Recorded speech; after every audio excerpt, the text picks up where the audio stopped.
Hey everyone, welcome to History Made Awesome. My name is Eric, and welcome to a new and revamped edition of the History Made Awesome podcast. On this podcast, we have conversations about history and current events with people who not only have careers in history, but also who love it as well. Joining me as my co-captain on this epic adventure is a person who needs no introduction. This person is none other than Daniel. Say hi, Dan. Hello.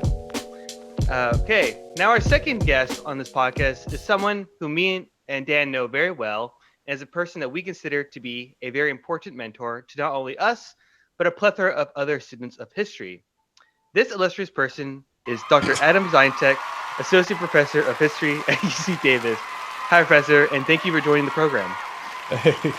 Hey, thank you for inviting me, Eric. It's a pleasure to be here. Although I don't know if illustrious is the correct word. Illustrious in our hearts. So, Professor, why don't you introduce everyone, yourself? What do you do? Where'd you get your PhD? And what are you working on right now? Well, my name is Adam Zeintek. I am a historian of 20th century military history and modern France.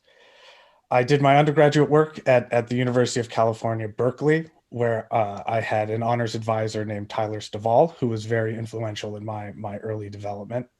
My PhD I got at Stanford University. I graduated in 2012.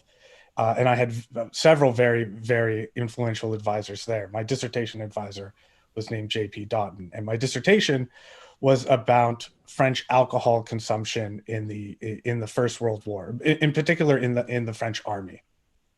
And I was hired after I finished my PhD at Stanford. I taught for 3 years in a teaching postdoc at the same university in a program called Thinking Matters, and then was hired in 2015 as an assistant professor of history at UC Davis. And at Davis, I currently teach a couple of classes. I teach a class on the history of modern France, from the Revolution to the present. I teach a class on the Age of Revolution, which begins with the Enlightenment and ends now with Simón Bolívar and his attempt to unify South America. I teach a seminar on the experience of combat in the 20th century, which I believe both of you took. I'm not sure if you took it at the same time. Yes, We at did. the same time. You did? Mm-hmm. Yeah, that's a good class. I'm teaching that one in the spring in a couple of weeks. I'm really looking forward to it. Yeah, that's really cool. And then Yeah. I teach another class on the history of human rights. So very varied. So before we kind of get into talking about your research, which I really want to talk about, I just have, I guess, a little bit anecdote to give the people how we know each other. So, Professor, I took, I think, not all three of your classes, but three of your classes, the history of the French revolutions in Europe, I guess, and then also history of modern France. And the last one you just talked about or the second last one you talked about, which was combat, or the experience of combat. And so I just want to share this little story, just the little funny story that I always have whenever I think about you, Professor Zeintek. So we always talk about the talk that you had with us in the revolutions class. Dan, I don't think I told you this story. So I was taking this class. I was really enjoying it. Everything was going well. And then we had our first paper. And so I don't even know what the topic was about. But, I did the paper. I thought, I'm used to my other history class. I'm like, I don't know, probably 85, 88. And that's probably what I'm thinking. Just, really new to the field. So I'm just like, I think that's what I got. So I go in, I'm like, okay, what do I get my test score? My score is going to go well. And Professor Zeintek does not start with giving us our scores. He gives us a very, very long talk about how our papers are crap and how we need to improve in all these places, and absolutely just tearing our papers apart. I haven't got that type of talking to since I was in competitive soccer, being cursed out by soccer coaches. He didn't curse, I don't think, but I was just like, damn, I just felt devastated. And I went away man, is this really for me? Did I really do something wrong? But no, Professor, to your credit, you gave us the opportunity to, rewrite those papers. They even come in and ask for your help. And so I think I was one of the few people who did that. I'm not sure if a lot of people took upon that opportunity. You'd be surprised. Fewer people take up the opportunity to rewrite papers than you would think. Yeah. So, I mean, I did that and I learned even more than just taking the grade as it is. and it really helped me get forward. I think you providing to the students is really helpful and really has helped me on my journey of being a historian as well. So thank you, Professor, for the experience and also the traumatic one as well. You're welcome. I didn't mean to make it so traumatic, but afterwards, the look on people's faces was, I guess I came off as much more intimidating than I intended. But I did do things like I put up sentence diagrams and I explained Mm-hmm. the difference between nouns and verbs and things like that. So Mm-hmm. I was actually pretty pissed Yeah, because I had to read and grade all the papers. I understand you totally, totally. It's They were, like, and I'll tell you what, the second round were much better. I bet, I bet. And then last thing, what's your thing with semicolons? Since we're on that topic. Oh, I think semicolons are for the weak. So one of my advisors in graduate school, named Paul, he wrote an essay called "The Philosophy of Punctuation," Mm-hmm. which is collected, I believe, in his book called "Opera, Sex, and Other Vital Matters." And his argument is that elegant writing is writing that uses primarily commas and periods, because people tend to think in commas and periods. Mm-hmm. At least that's the way I understand it. Mm-hmm. And that semicolons are the weakest form of all punctuation. They essentially are an abdication of the author's responsibility to connect two ideas. Mm. And often what the author means by semicolon is comma and, or Mm-hmm. period in another sentence. And the problem is that undergraduate students, that like the first fancy piece of punctuation they learn is the semicolon.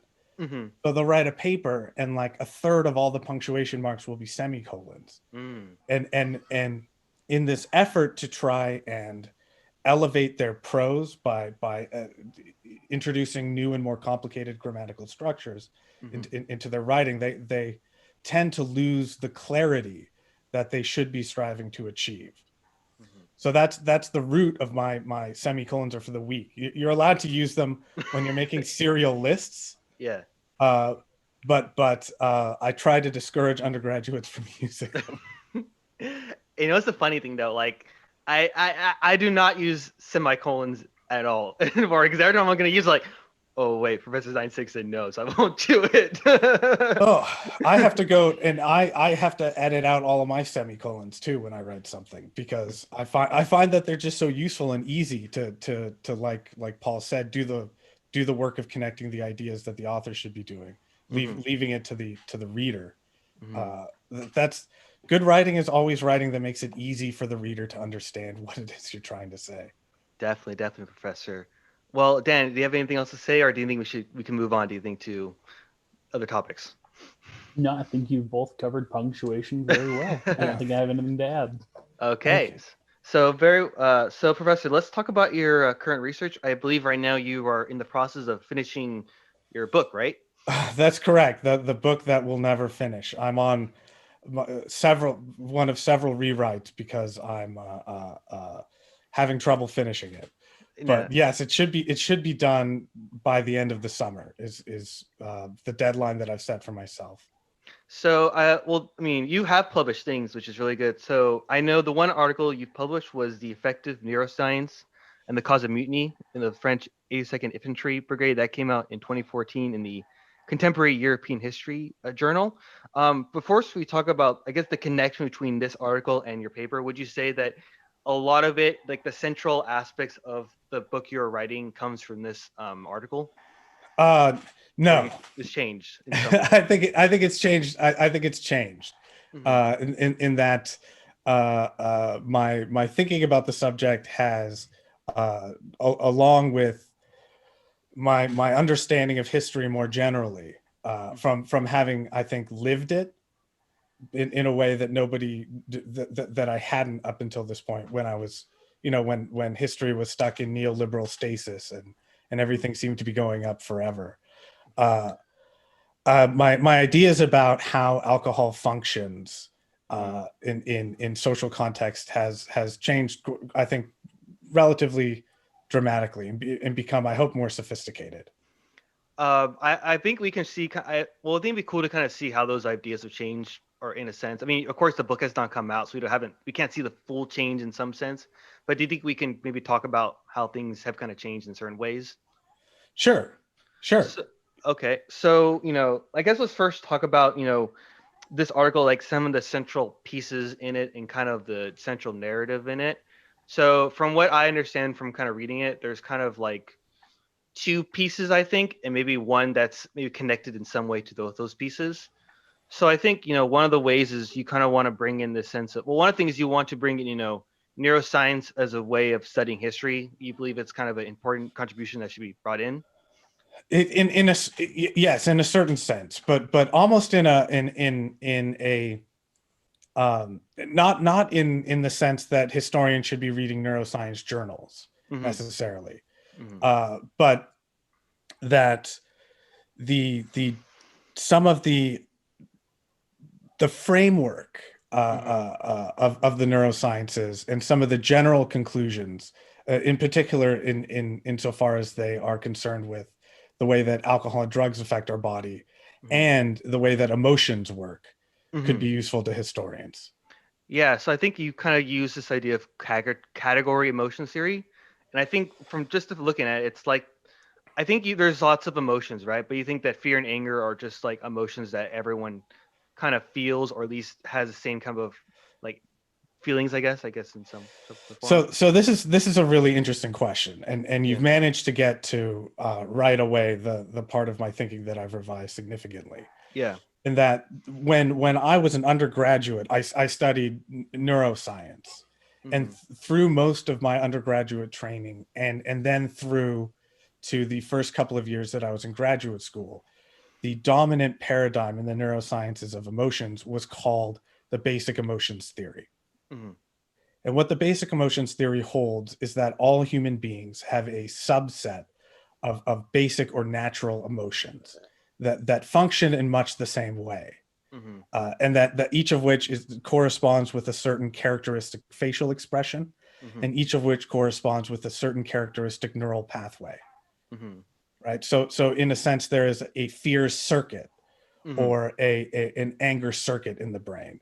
And theorists of the basic emotions paradigm vary in the number of emotions and in fact the specific emotions that are included within the paradigm, which is the first clue that it might have some problems. But more recent research into the neuroscience of emotion has tended to move away from this basic emotions paradigm towards what we would now call a paradigm of constructed emotions. And in that model, which is the model that I use in my research now, it's a little bit complicated.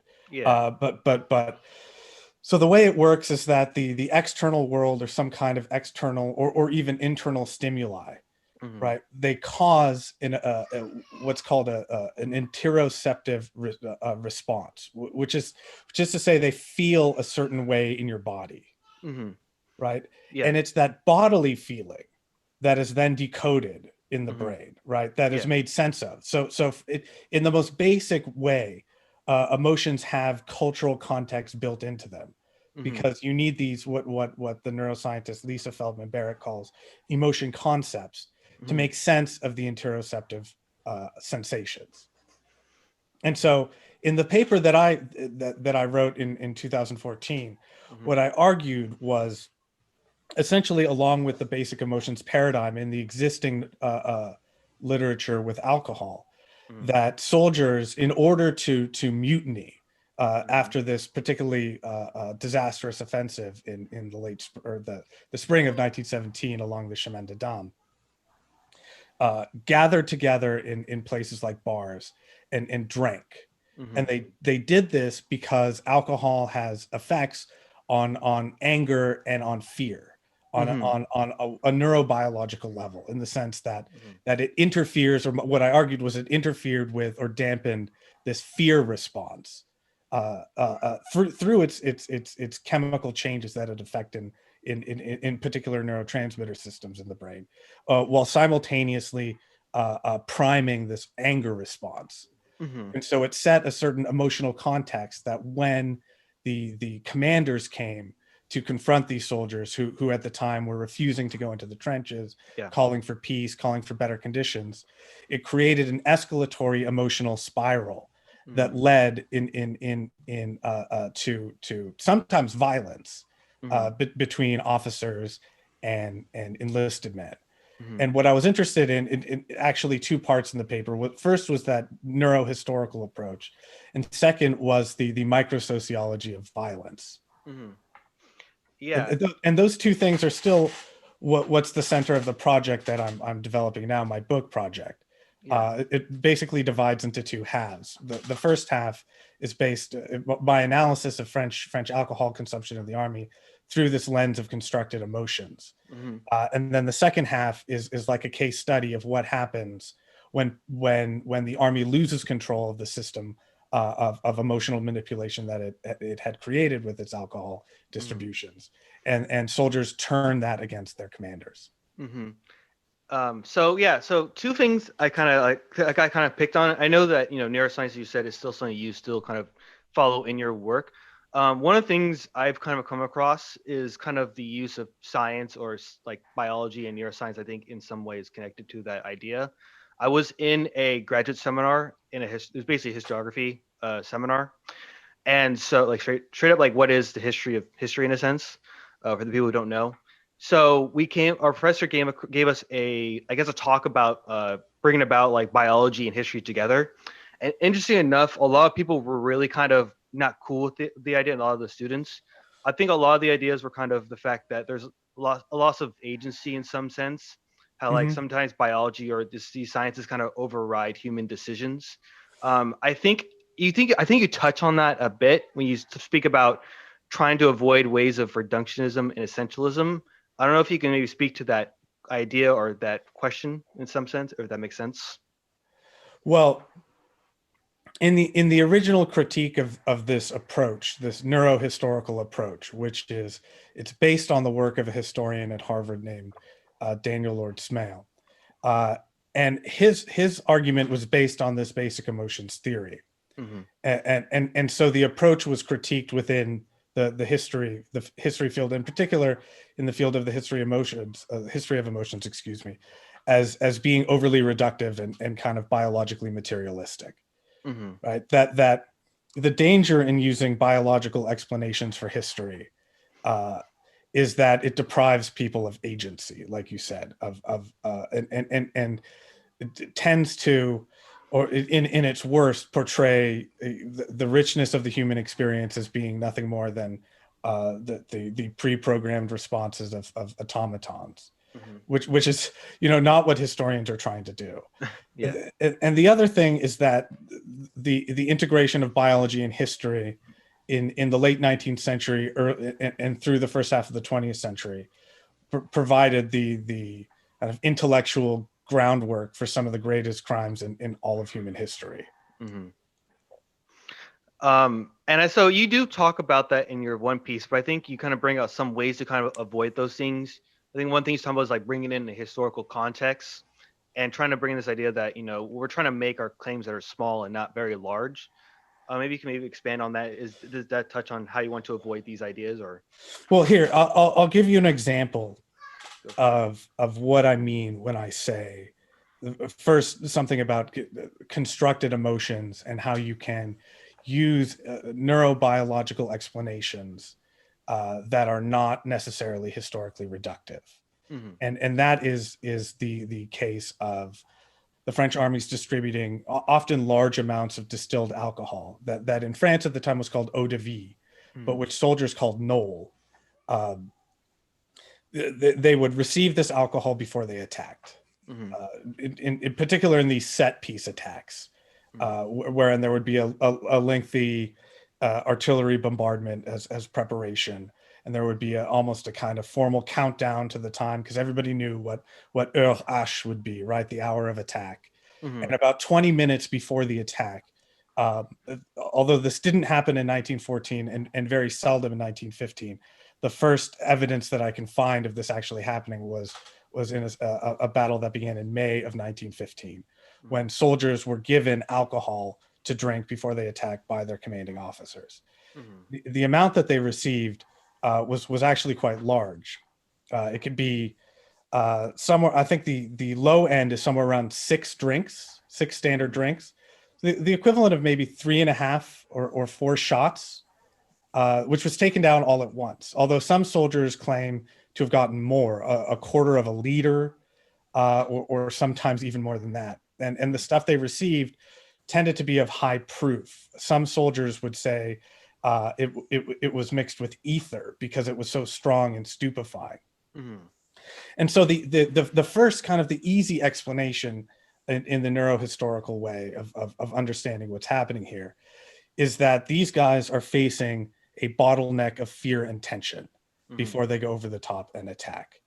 Right. And there's fear not only of being killed oneself or of seeing one's friends killed, but of having to kill, which is very difficult for soldiers, particularly citizen soldiers of the type that filled the French army in the First World War. And so drinking then, turns off the fear circuit, if it could be said to exist, and kicks up the rage circuit, right? Because everybody knows people who get drunk are more aggressive than people who aren't. Yeah. Which might not have an actual basis, or at least a particularly strong basis in biology, might actually be cultural. One of the things that I've learned in my maturation as a historical thinker.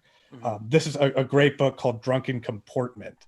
One of the best books I've ever read about drinking. It was published in 19, I want to say in the late 60s. Anyway, we could talk about that later.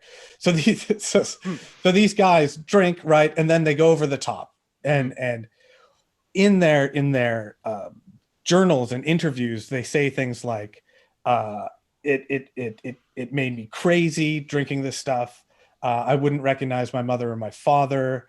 I was numb. I was full of anger. I became a beast because alcohol transforms you. It makes you into something that you're not. Right?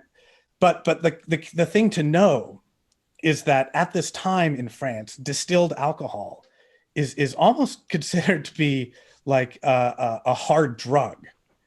Yeah. That culturally it's coded not like wine. Wine is healthy.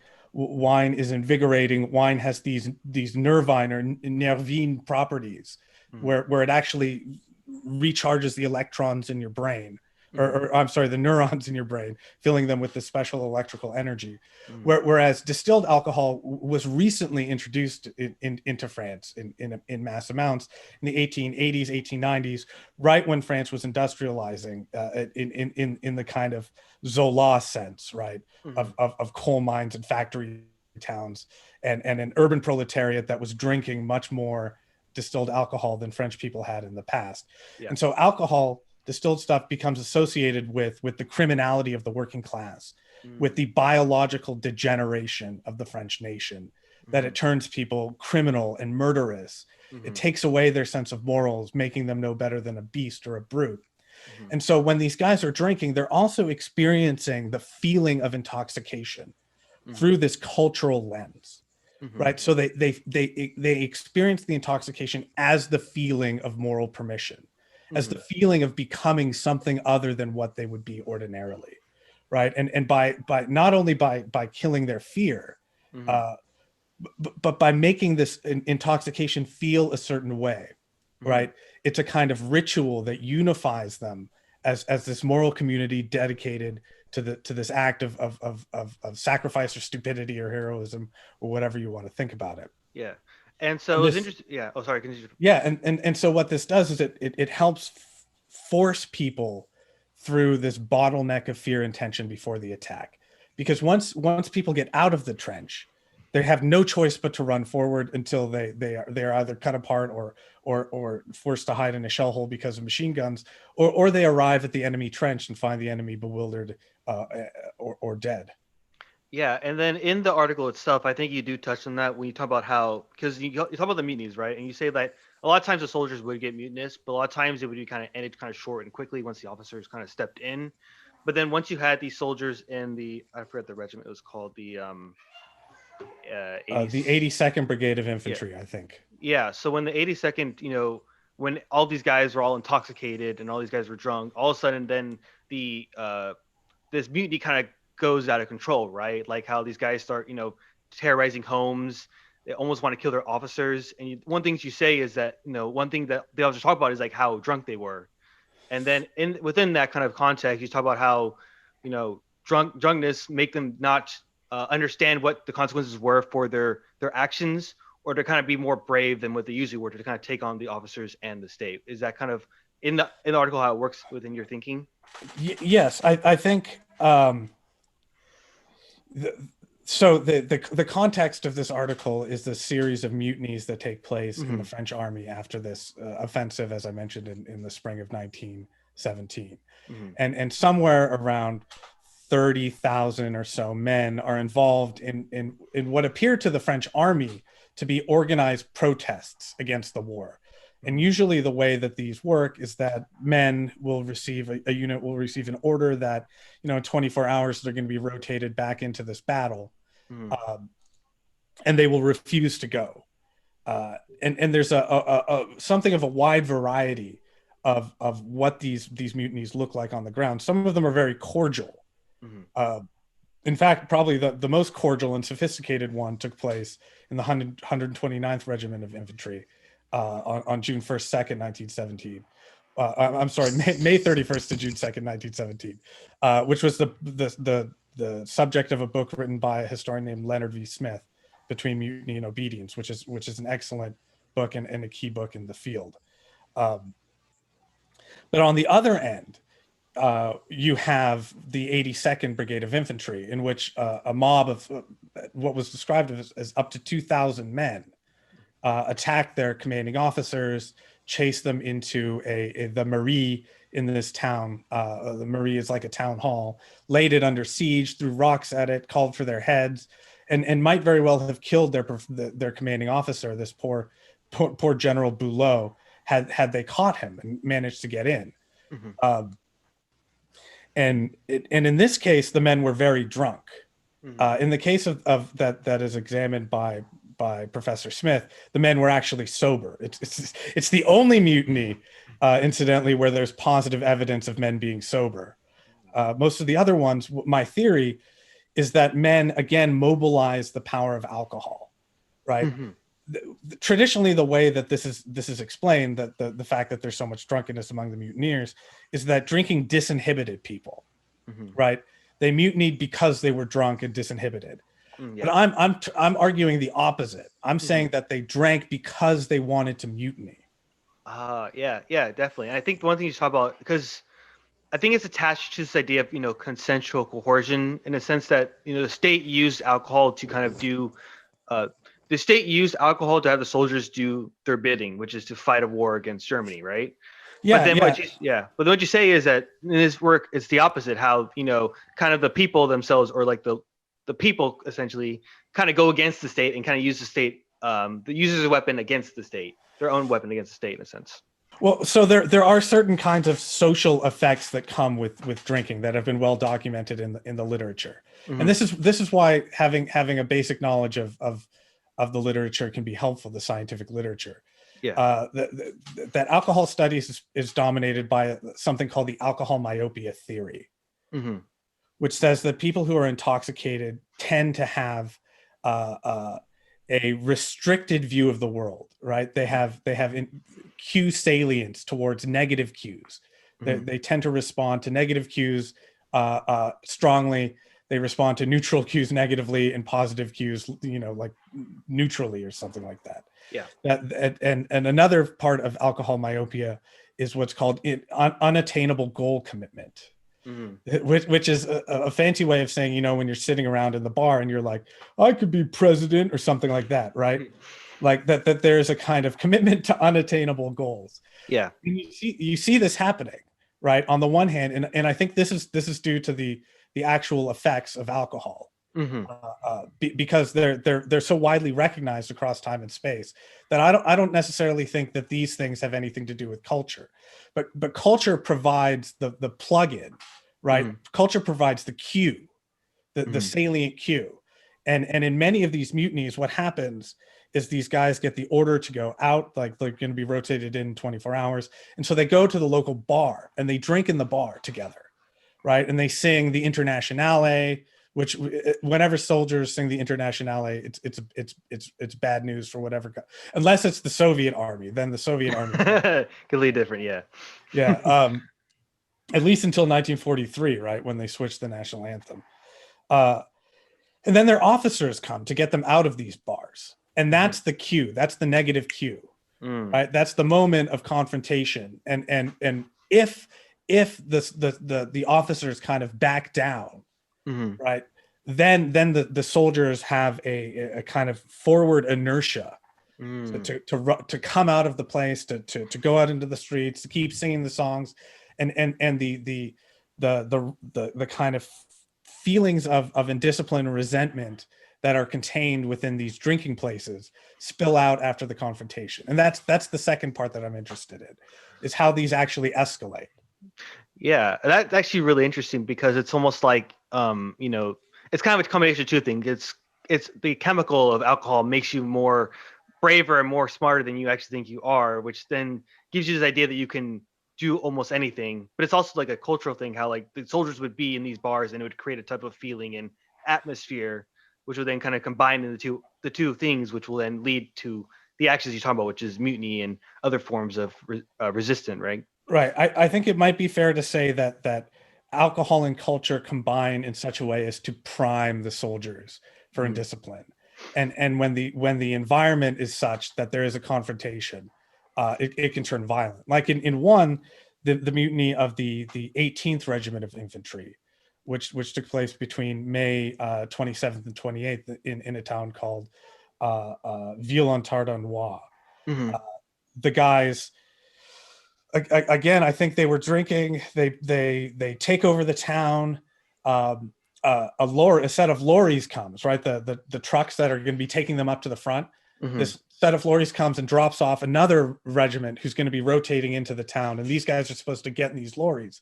But the guys who come off are drunk, and they throw themselves into the mutiny.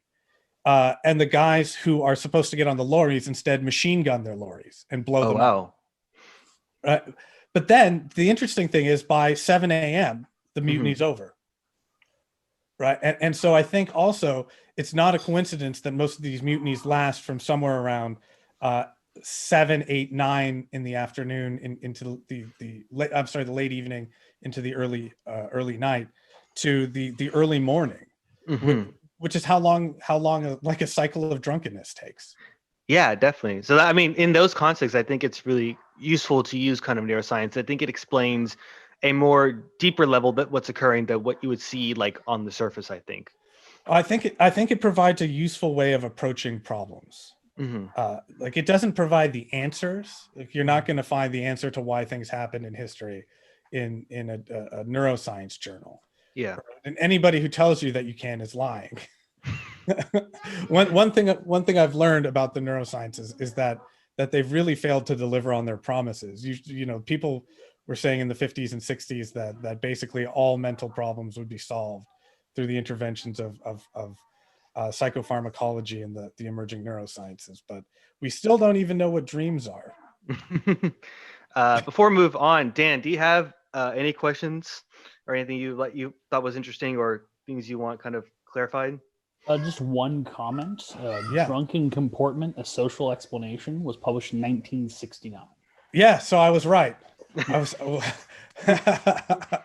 Okay. I'll be looking up things you guys have questions on or unsure about. I didn't say 1967, did I? Because that's what I was thinking, but I think I said late 1960s. You said late 1960s.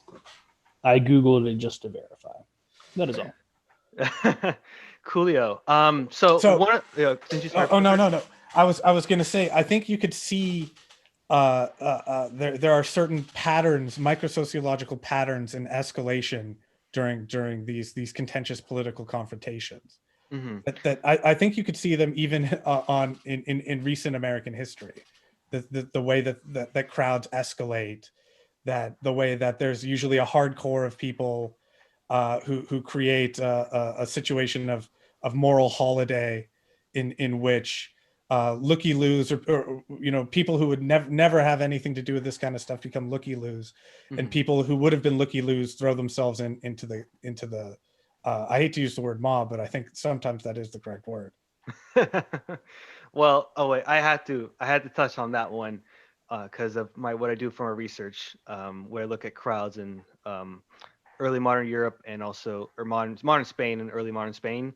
I guess to kind of take that a bit further, I guess alcohol cannot, I guess, explain everything in that type of instance, right? But it does give some kind of clearance to why the crowds was kind of developed in that way or why people act in that way.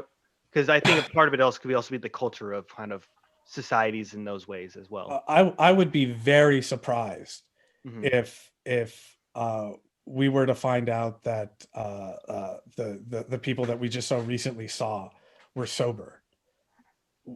I'm almost certain they were taking Adderall or something like that from Yeah, the look of them. And so that brings up another really fascinating point. If you don't mind, I can go for it. dig a Go little for it. longer about drugs and alcohol and warfare more generally. Hmm. That it is actually quite frequent in history for soldiers who are about to go into battle to take some kind of drug. Yeah. And usually they take whatever is the dominant drug that they can get their hands on, Hmm. right? Which so the Siberian berserkers take muscimol containing mushrooms, Hmm. which is a very powerful hallucinogen. There are the Incas, they chew coca leaves, right? It's a stimulant. Europeans drink a lot, which is like a stupefyant or a sedative hypnotic, I Hmm. guess in the most technical sense. Um, there are soldiers who take cannabis, right? So what I'm saying is it's not so much the pharmacological properties, Hmm. although those matter, but the fact that there is like what you'd call a head change if you were a stoner, right? A Hmm. shared collective change in consciousness that signals the battle is approaching, Hmm. that signals a kind of transition from one type of moral world into another, Hmm. one set of experiences into another, right? It's the guide, Hmm. a kind of physiological guide through the liminal zone between before battle and during battle. Hmm. It's also kind of like this. It's not like I think what you're trying to say is that it's not the drugs themselves or the whatever is in the alcohol is not giving these kind of powers. It's within like the cultural context that it's involved in, right? Right. It's not only the drug, Yeah. right? It's also what the drug means, right? Hmm. And the context in which the drug is taken. And I'm deriving this idea from a very famous book written by a psychiatrist at Harvard named Howard E. Zinberg Hmm. called Drug, Set, and Setting, which I believe you could check this, Daniel, was published in 1976. Uh, and what Zinberg found, he studied heroin using communities in the Hmm. greater Boston area. Hmm. And he found quite surprisingly that most people use heroin responsibly, and that it's a very small subset of users who become addicted. And often it's naive users. Hmm. Uh, that is people who are just picking up the habit, not people who have been regular heroin users, Hmm. which is a shocking finding for people at the time, because everybody assumes, you take heroin once or methamphetamine once, and you're going to be hooked on it, and you're going to end up shoeless and penniless. So Zinberg found that all these smackheads actually it was perfectly, not perfectly, but it was possible to use in a limited and recreational manner, even the Yeah. hardest of drugs, if you had the right kind of context in which you used, Hmm. right? And so he said basically, in order to understand the effect of any psychotropic drug or experience, Hmm. you have to consider the drug, which is to say the pharmacological properties of the substance, the set, which is to say the set of expectations Hmm. that the drug taker brings with them to this using session, and the Hmm. setting, which is to say the physical and social and cultural environment, or, Hmm. or, or the physical and social environment in which the use takes place.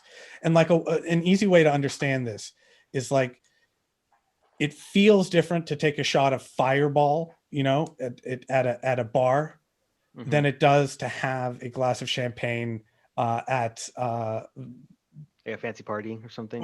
or I was thinking like New Year's brunch or something, Hmm. right? Like it just, you feel that sense that that the alcohol brings to you, you feel it differently. Like in one case, it means now it's time to party. In the other case, it means, right, this is really nice to spend time with my family. I feel really good.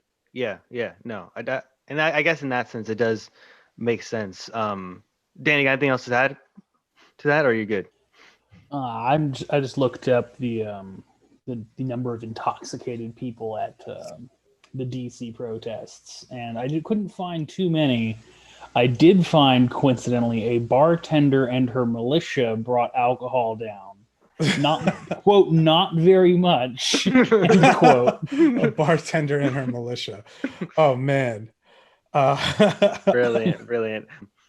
One thing I kind of came across I thought was kind of interesting was what we kind of talked before, what kind of neuroscience kind of bring.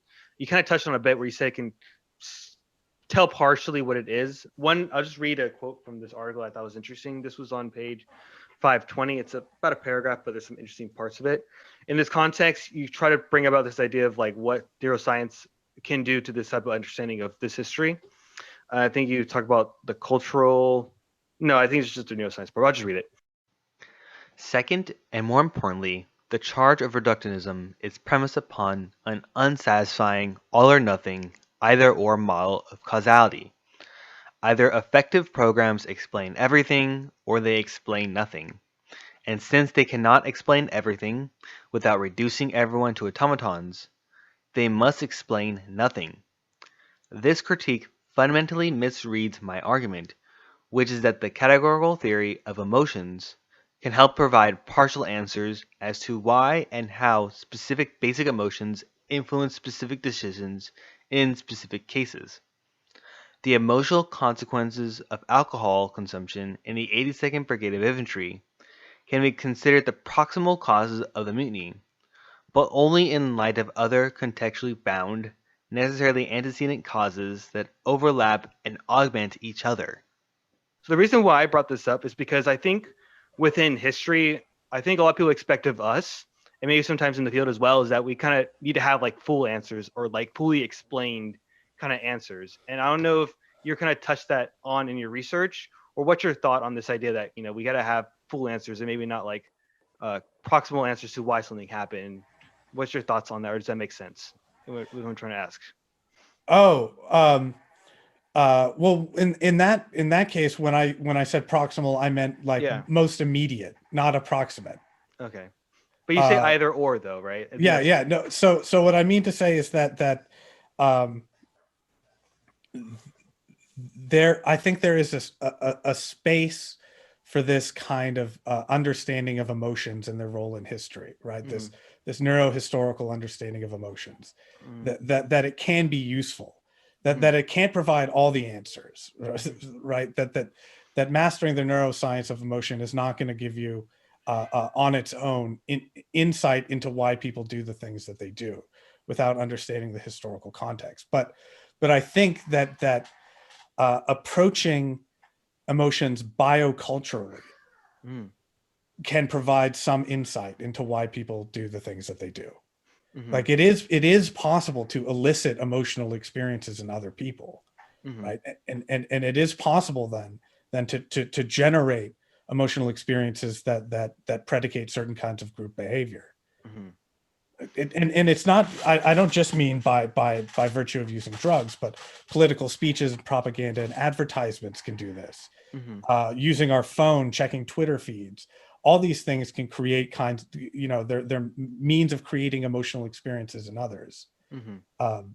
And an understanding of how these emotional experiences are actually generated, or even more importantly, the assumption that's central to this neurological approach is that everybody's nervous system works along much the same lines.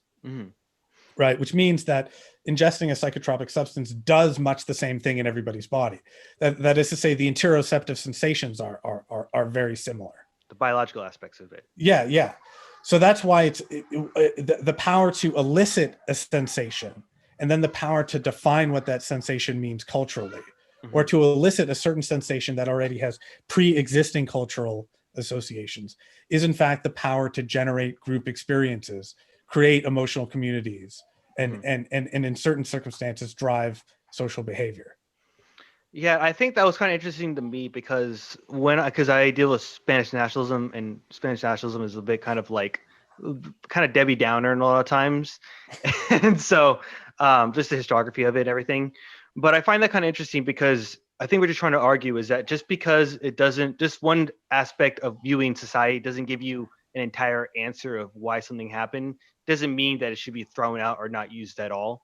I find that just really fascinating because that means that just unlocks a lot of different viewpoints. I think historians just like kind of get tied to just history and just only use kind of history without using other fields to kind of extrapolate answers from history. And I think what you're trying to argue, and you can say I'm wrong or right, that just because a field does not give you all the answers in history doesn't mean that it shouldn't be used. I guess that's Or I disagree with your point that historians don't use stuff from other fields. I think historians are very promiscuous. I'm saying it's been seen in Yeah, some fields. but they don't take stuff from the like molecular biological sciences, Mm-hmm. right? Yeah. That stuff that is generally left to the scientists. Mm-hmm. Yeah, definitely. And it, like I'm trying to hedge everything, but Go I for think that there is enough there in the neurosciences. There's enough in the literature Mm-hmm. that it can be useful to historians. Mm-hmm. Right? Like so to I'm gonna quote. I have a paper that I wrote here. So I have a quote from one of the historians of the emotions that I found to be very useful. So this is from the historian of emotions, Rob Badis.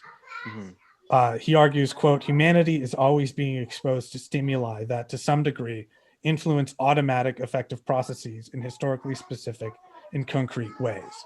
Right. And what I'm trying to do is show how understanding what these affective processes are and how they work neurobiologically can shed light on how different emotions are. And this is Bodis again, experienced, what aroused them, in what form, and with what effects. Does that make sense? No, I think that does make sense in neuroscience. I guess in my sense, I was trying to extrapolate a much larger view away from neuroscience and maybe other sciences as well, like geology in some cases, Oh, or biology sure. in some cases. I guess in those ways, maybe you can use physics. I'm not sure. I think that the danger is in particular. There's one field that historians hate and never like to see used in writing history, and that's evolutionary biology, which basically seeks to explain everything about the world through the laws of evolution. Right, that human beings evolved a certain kind of nature by virtue of the pitiless struggle for survival, and that this can explain everything that happens in society, which I think is fundamentally backwards, because society is existing apart from and outside of the state of nature.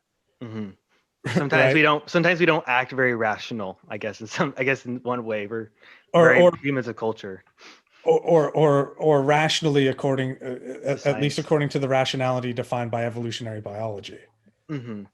Yeah, no, that totally makes sense. Right, like for instance, if you were to write a kind of history of depression from these two different viewpoints, you could treat depression as like an early evolutionary adaptation in human societies, that it was useful for.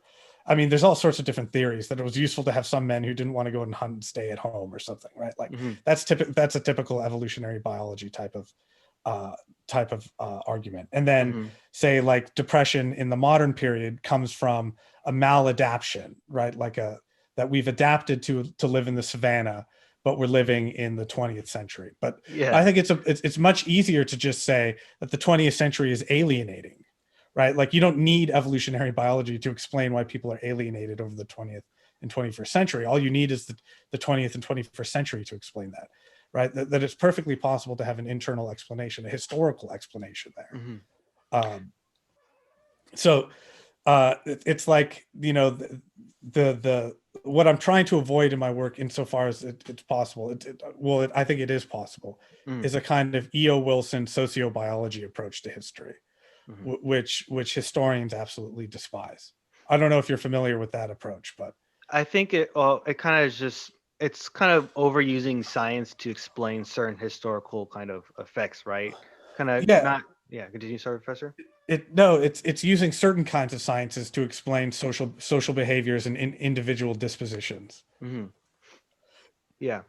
Um, I guess that's what I'm trying. But I think that's what I was trying to just kind of end the point, I guess, unless Daniel has anything to add on it. I think it's kind of important to kind of use other, especially science, as a way, because I think it could unlock these types of answers, or maybe just anything outside of science and maybe other forms of knowledge, like looking at myths to understand historical events and other things like that.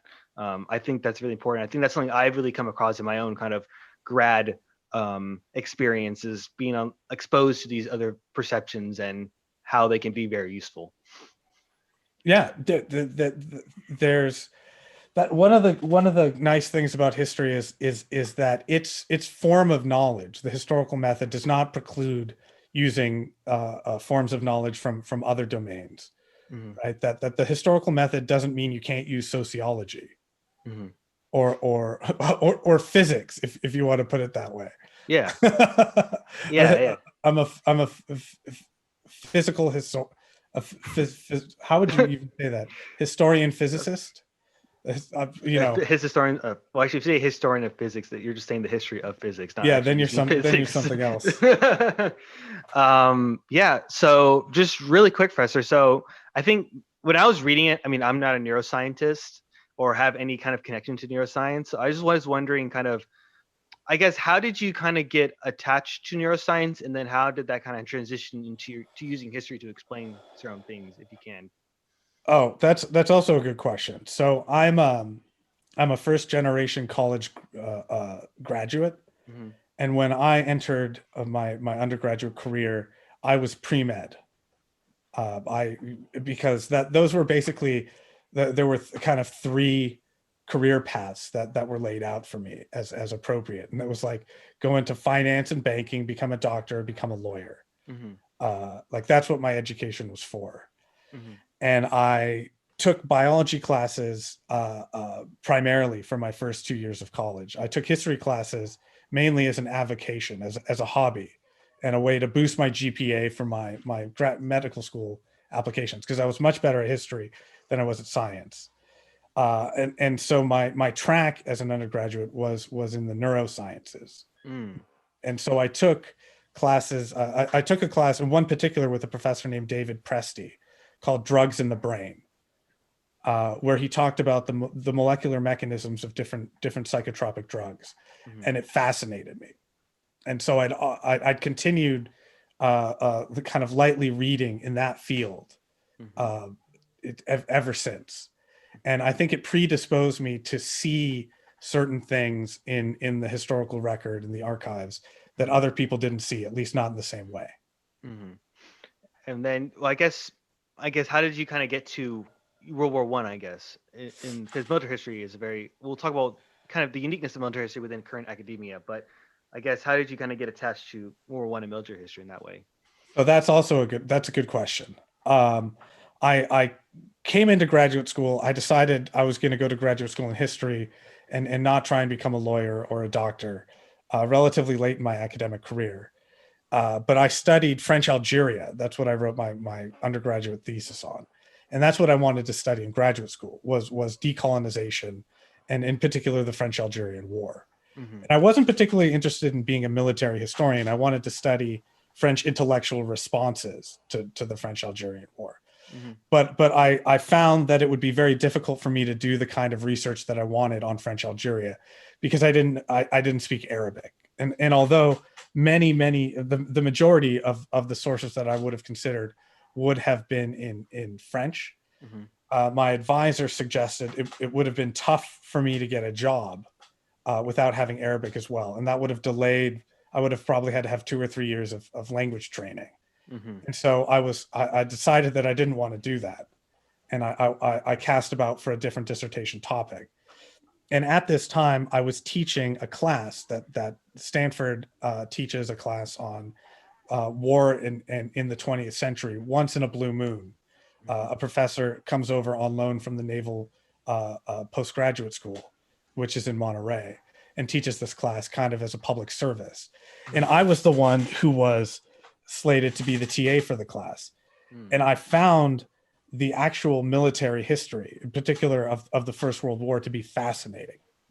And I realized that even though I had a degree and I was in a very good graduate school and I was in my third year, I knew nothing about how war actually worked. Right? Like I didn't know the difference between a division and a company. I didn't know the difference between a howitzer and a mortar.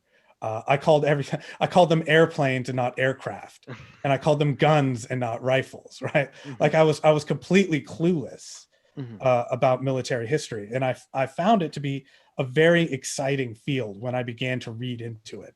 So I would go to this professor's office every week, and I would say, "Can you give me 2 books to read on the subjects for this week, so I can, teach my sections effectively and get a better grasp of the material?" And so I ended up, when I was TAing in this class, essentially doing a reading, like almost like a directed reading in modern military history. And I decided that I was interested in this. And that the second thing is I noticed as I was reading World War I material that people were drinking a lot. It's just something that I happened to notice, probably because I was primed to notice it from my earlier training, my interest in the neurobiology of alcohol consumption. Yeah. And so I did like just basic preliminary research and found that while there was a little bit, just a tiny, maybe half a quarter of a book chapter that talked about rum in the British Army, and not just in the First World War, but the British Army and Navy more generally. There was almost no literature about this. And I went to France on an exploratory trip to the French military archives and found a wealth of material that had to do with alcohol, and in particular in wine, because the French Army had a wine ration that started small, 1/4 liter per day per man, but then grew to be 3/4 liter per day per man by the end of the war. So that's a full bottle. And they were also free to buy stuff. So I mean, these guys were drinking like a bottle and a half of wine a day. Probably a little bit less than that when they were in the trenches. Yeah. So I found these logistical records. I found exchanges about raising the ration. And when I looked into it, I found more and more material, right? I found published material in French medical journals about alcohol in the soldier's ration. And especially when I read journals, when I started reading French first-person narratives of the war, so novels, but usually autobiographies, I noticed that almost all of them talked about alcohol, and I realized that I had a topic because nobody had written anything about this. So that's what I wrote my dissertation on. We've covered basically my dissertation in a more sophisticated form, the argument that I made in my dissertation. And so it wasn't as though I had some love of military history. It wasn't as though I'm like an army brat or something like that. I'm like a left-wing pacifist professor. Yeah. but I found it to be intellectually exciting and in some degree underrepresented in the academy, because there are very few people who teach as academic historians in universities outside of the service academies and military schools that specialize in military history. Yeah, and I think it'd be cool to kind of touch on that part next. So, Professor, you kind of touched on quickly kind of academic history and military history kind of being almost 2 separate worlds in some case.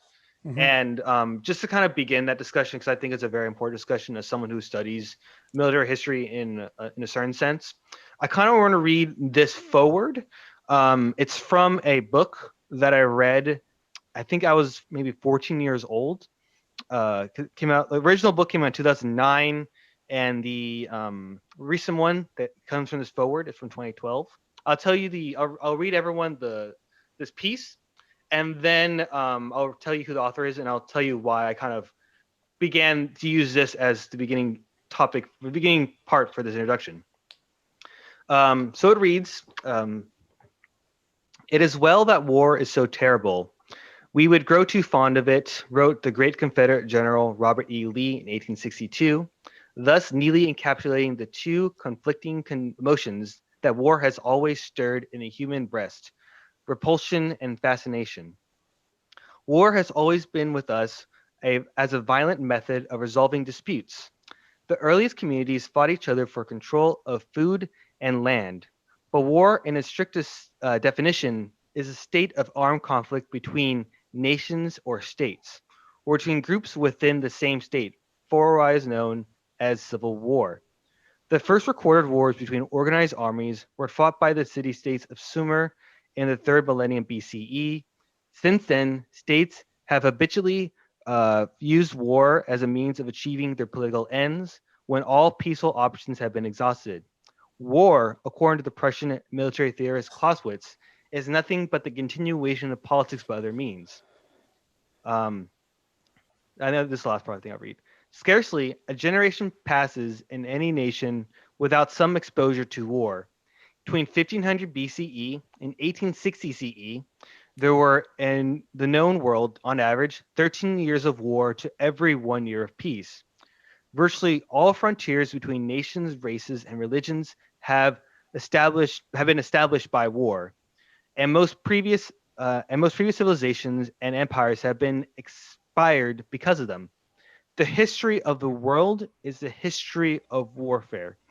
Um, in the last part, it talks about how in the 20th century, war has brought about these ideas of bringing about resources of love, compassion, courage, and self-sacrifice, but also our capacity for xenophobia, brutality, and revenge. So this book is from the Illustrated Encyclopedia of Warfare. And like I said, the original was published 2009 and 2012. And that forward was by David Saul, who is a military historian at Buckingham University.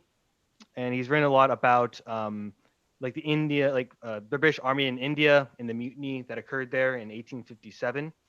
So the reason why I kind of brought this article or that brought this forward is because when I kind of got into history, the reason was because of military history. And so this book is really fascinating, has a lot of amazing pictures. And when I was going to get into academia or just kind of get interested in it, that I would be when historians or when professors talked about war, a lot of times those would be in that same kind of history style sense or in this book kind of sense. But what happens is that like military history is not really all that important, or it really is kind of glossed over in some senses, at least in my perception it is. But Professor, when I took your class, I think your class is really the first one to really took serious, the military tactics and what occurs in the battlefield and how it impacts history in that way, especially from taking your courses. I guess to kind of the question the client want to ask is, what's your thoughts on that forward? Do you agree with or disagree with it in certain places? And then kind of like, what's your take on where military history is and where it should go in some sense? I guess begin with the forward, your kind of reactions to it, if you can. Well, I think it's maybe it's half right. Mm-hmm. Yeah. That I could think of a couple of I could think of an internal critique, which is, well, while it's true that there's only been 13 years of war for 1 year of peace or something, until very recently, and with the exception of a couple of truly disastrous wars, wars were fought by small professional armies.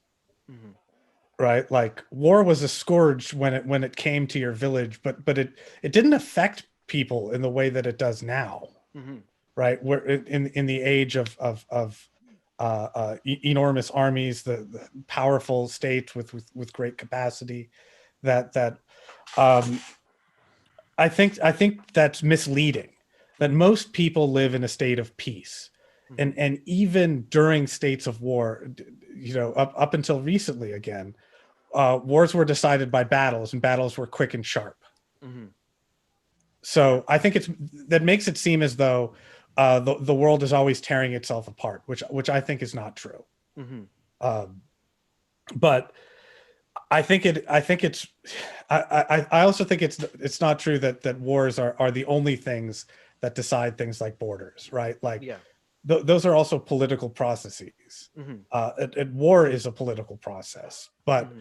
I think it is true that wars decide things Mm-hmm. and make certain kinds of things possible, and that an understanding of how wars are actually fought, other than just who wins a battle, but understanding why a battle unfolds the way that it does is interesting in and of itself in a military historical sense, but also useful in understanding the social and political consequences of the war. Mm-hmm. And I think that really touches on the importance of war. And I think also that too is kind of it's kind of like when it comes to war within academic history, it's almost expressed that like how war doesn't have anything. At least this is a very kind of basic way of understanding how I see it. Is that war is kind of like doesn't have anything new to add to understanding history of today. That war is kind of like just the elite just fighting each other or like white men fighting each other and no sense of how women are involved in those processes or what's created from those processes from groups that are not like usually talked about. Let's call them people who are who don't really usually feature in the histories. Like this is like 1920s, 1930s, like great battles history. But I think that's not really true. I think also military history can be used to express a lot of different perceptions and changes that occurred. Would you agree, Professor?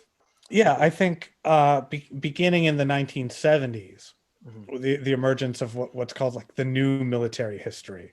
Mm-hmm. There's under in particular the influential historian John Keegan, whose book the Face of War opened up this particular type of military historiography. I think has grown increasingly sensitive and aware of things outside of battle history as Mm-hmm. being important in even in a strict military sense. Mm-hmm.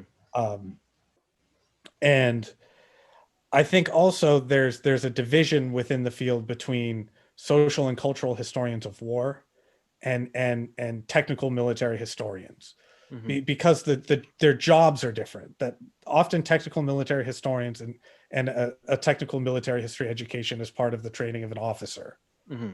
right? That they're learning about the battle because the tactics of the battle and the logic of the battle is something they might have to use in their professional lives. Mm-hmm. Uh, whereas uh, the new military history doesn't seek to derive lessons about warfare or how to conduct it necessarily from military history, Mm-hmm. but seeks to look at war in its totality as a social and political process in addition to being a military one.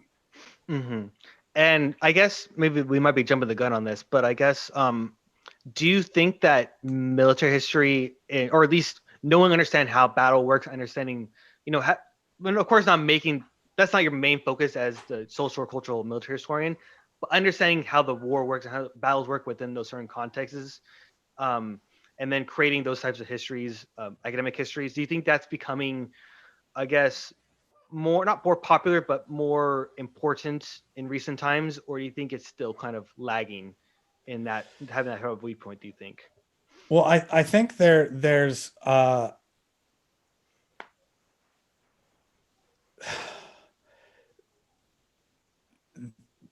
different national historiographies with war too. Mm-hmm. Recently, because of the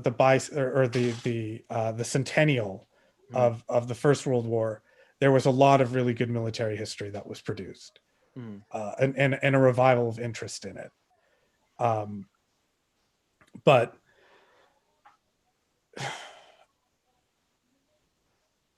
I, I I hope there is. I hope there is more of an interest in how battle actually works, Mm-hmm. right? Because if you're trying to think about recreating or imagining the experience Mm-hmm. of somebody in the First World War, like an understanding of what things sound like, how weapons work, how they jam, an understanding of what artillery fire looks like, you know, these kinds of things I think are important in imagining the world that you're trying to inhabit as a historian. Mm-hmm. That they're useful in recreating or helping you recreate or understand the experience. Mm-hmm. And often they're interesting in and of themselves. Mm-hmm. Yeah. And I think the reason why I asked that is because, like, I know for me, I look at, the Spanish War of Independence, and my work kind of does take in, military history as an important piece of understanding, Spanish nationalism. But I guess like when I've kind of gotten in the field, I don't really know many people who kind of do what I do. I'm not sure if that's in the sense of like, when it comes to people who are graduates who want to take war as a central viewpoint of understanding history, is that like a thing that's still kind of rare in some places, or do you think that's becoming more popular, like in that way? I think it's still quite rare to have somebody who's interested as a professional, a graduate student or a professional historian in military affairs primarily. I think it's unusual still, even to this day. I think there's maybe this is unfair, but in general, there's a sense that the study of military history is better left to the service academies and the Republicans. And that there's just something distasteful and reactionary about being a military historian. But I don't necessarily think that's true. I think that it's unfortunate we think that way. No, because I was reading an article from I think this was I typed in the search kind of the social historians of the military, and then this came up on I'm trying to read the article. It's the role of military history in the contemporary academia, and this is from the sites is from the World War II Museum in New Orleans, Louisiana, but it's from a Society for Military History white paper by Tamai Davis Ridley, U.S. Army War College, and Robert M. Clitheroe, I think, University of North Texas, and they kind of talk about those points of how like academia kind of seems military history as kind of like debasive and nothing really to add more about humanity, kind of I guess in a progressive sense in any type of way. I don't know if that makes sense to you, but they do talk about within that paper how military history kind of extrapolate social norms and cultural changes and other forms of how society kind of changes through history. War is the most complex social activity that we engage in, especially the total wars of the 20th century. And there is certainly a kind of sociology of military life too, that is not as explored as it could be.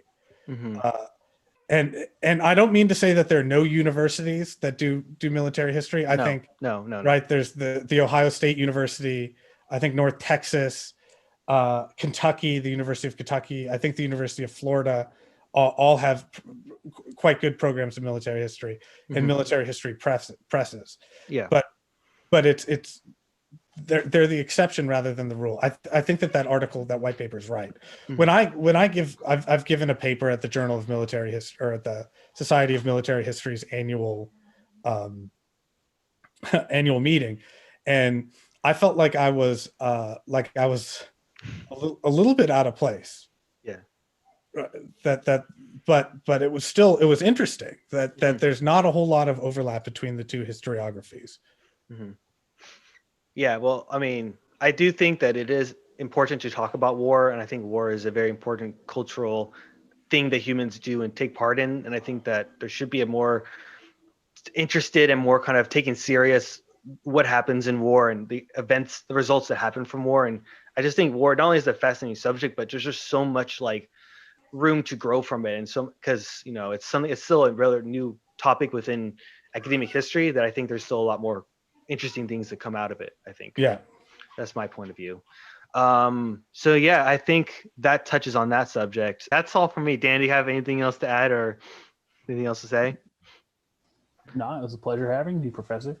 Yeah, it was a pleasure to come.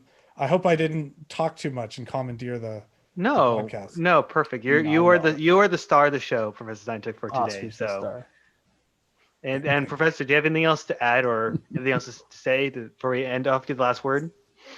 No, just I hope everybody stays safe and healthy.